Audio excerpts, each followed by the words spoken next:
So yan nga mga kainsan, nakaluto na nga po tayo ng ating sinigang na isda na makarel with kangkong. Wow, sarap. Tapos meron ding kanin. Wow, masyaallah. Ayos. So kain na mga kainsan.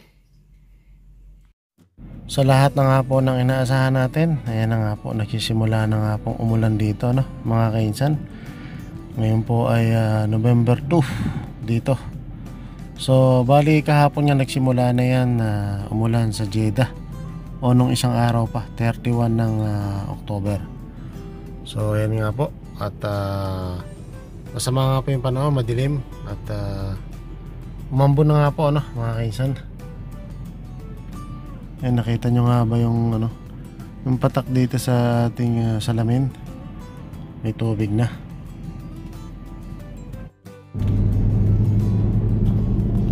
Ayan na nga po mga kainsan. Nagano na nga po rito, nagsisimula na talagang tag-ulan. Ay hindi pala, taglamig pala mga kainsan.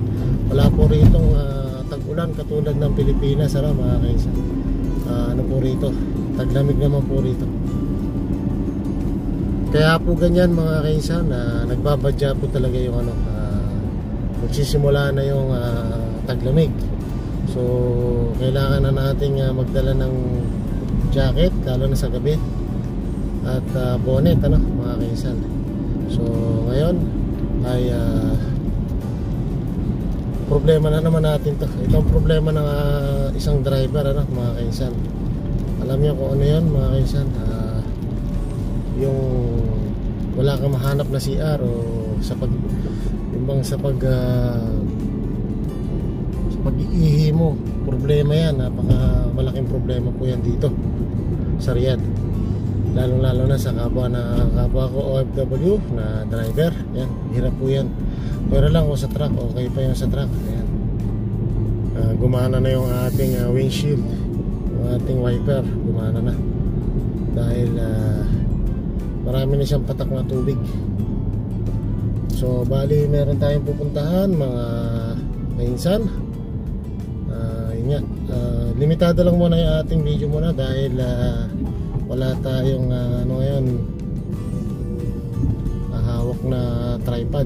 Mahirap kasing maghawak ng kamay lang. Tsaka bawal nga po ang gumamit ng cellphone, lalo na yung may katawagan ka.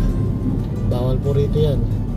Napakalaki po ng penalty kung mapipicturean tayo na gumagamit ng cellphone.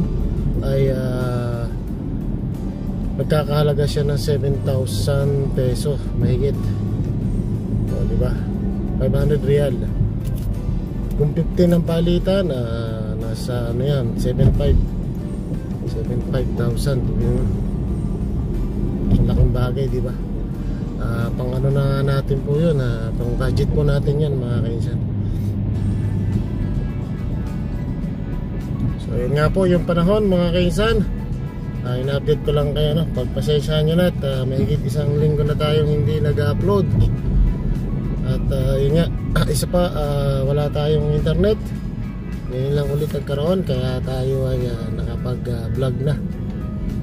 So yan, tayo ay diretso dito sa may stoplight. So puputulin na natin yung ating video dito mga kaisan dahil bawal nga po. At baka tayo ay makamerahan mga kaisan. Mamaya update ko kayo mga kaisan kung ano yung ating ginawa. Ayun nga mga kaisan, bumili nga tayo ng isda ito. Malilit nga lang po yung ating nabiling mga karel. Tapos ayan, at kumukulo na yung ating sinigang, yung ating lulutuin. Tapos syempre meron tayong isang kalderong kangkong, pero hindi natin to ilalagay mga kainsan. Ayan, kulong-kulo na siya. Ilagay muna natin yung ating kangkong dahil baka hindi siya maluto. Dalawang tali kasi to, napakadami pala. Yun. Okay, mag-alala dahil sobrang linis na po yan. Grabe na po yung ating ginawang paglinis dyan mga kainsan. Takipan lang muna natin mga kaisan para maluto yung kangkong. Yun. Yun, okay na mga kaisan. Ilalagyan na natin yung isda natin. At malilit lang naman po ito. Kaya bumili lang tayo ng 6 dahil malilit lang yung mackerel na ating nabili. So ayan. Yummy na yan. Sarap-sarap na ang ating ulam. Ngayon lang tayo nakaulam ulit na may sabaw mga kainsan. Lagi tayong busy dahil yung anak ng amo natin nanganak, kaya ayun, lagi tayo nasa ospital. So ayan, pailalim lang natin dahil luto na yung ating kangkong. Yung isda na lang, konting kulo na lang yan, mga 2 minutes pwede na yan mga kainsan. So ayan nga mga kainsan, nakaluto na nga po tayo ng ating sinigang na isda na mackerel with kangkong. Wow, sarap. Tapos meron ding kanin. Wow, mashallah. Ayos. So kain na mga kainsan.